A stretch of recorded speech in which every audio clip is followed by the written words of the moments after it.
আমি এখন সূর্য সেন হলের ছাদে। এই ছাদে আমার অনেক স্মৃতি আছে। যখন আমি ভিডিও করতাম আর কি, গণরুমে থাকতাম। আমি গণরুমে থাকার কারণে তখন হচ্ছে ওই ভিডিও করার সুযোগটা থাকতো না। গণরুমের পরিবেশ তো আপনারা অনেকেই জানেন। তো তখন হতো কি, আমি খুব সকালবেলা, এখন তো প্রায় 7:30 বেজে গেছে, এর থেকেও খুব সকালবেলা, মানে একদম পেছনে দেখেন সূর্য উঠে গেছে, দেখা যাচ্ছে কিনা। তো এই যে সূর্য উঠে গেছে, কিন্তু সূর্য ঠিক ওঠার আগে একটা মুহূর্ত থাকে, যে মুহূর্তে একটু আলো থাকে, লালচে আলো।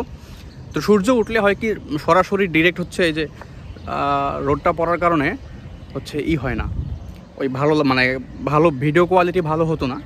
একটু কম রেজুলেশনের ক্যামেরা দিয়ে হচ্ছে মোবাইল দিয়ে ভিডিও করতাম। ঠিক এই পেছনের যে জায়গাটা আছে, এই জায়গাটায় বসে।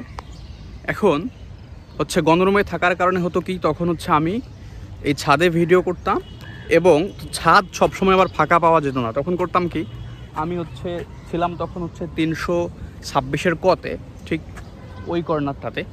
তো তখন আমি আগে 6 তলায় উঠতাম। 6 তলায় উঠে ওই কর্নার থেকে দেখতাম এই জায়গাটা ফাঁকা আছে কিনা।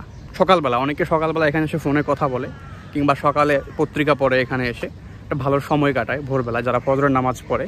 তো ওই জায়গায় এসে আমি দেখতাম আগে 3 তলা থেকে উঠে 6 তলায় ফজরের পর যে জায়গাটা ফাঁকা আছে কিনা। তো যখন দেখতাম ফাঁকা আছে, তারপর নিচে গিয়ে আবার আমার স্ক্রিপ্ট, তারপর হচ্ছে মোবাইল ফোন স্ট্যান্ড, এগুলো নিয়ে আসতাম, এসে ভিডিও করতাম। মাঝে মাঝে হতো কি, যে দেখে যেতাম যে ফাঁকা আছে, তো পরে আবার যখন নিয়ে আসতাম সব, এসে হচ্ছে দেখতাম যে আরেকজন বসে গেছে। তো তখন ওই দিন আর ভিডিও করা হতো না।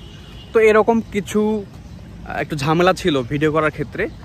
তো এই ছাদটা হচ্ছে, এর বাইরেও, এটা গেল হচ্ছে প্রথম দিকের স্মৃতি যখন ভিডিও করতাম আমি এই ছাদে। এরপরে হচ্ছে পরবর্তীতে অনেক সময় এই ছাদে কাটিয়েছি। রাত্রিবেলা অনেক আড্ডা দিয়েছি, বিকেলবেলা বন্ধুদের সঙ্গে চা কফি খেয়েছি। আরও অনেক সুখ দুঃখের স্মৃতিময় এই ছাদ, সূর্য সেন হল ছাদ। আমার বিশ্বাস যারা, এবং ফার্স্ট ইয়ারে গণরুমে থাকার সময় আমরা এই ছাদে ঘুমাতাম। তো আমার বিশ্বাস সূর্য সেন হলের সব শিক্ষার্থী এই ছাদকে মিস করে, এবং ভালো লাগে, এটা ভালো লাগার মুহূর্ত। এখন আরও বেশি ভালো লাগে।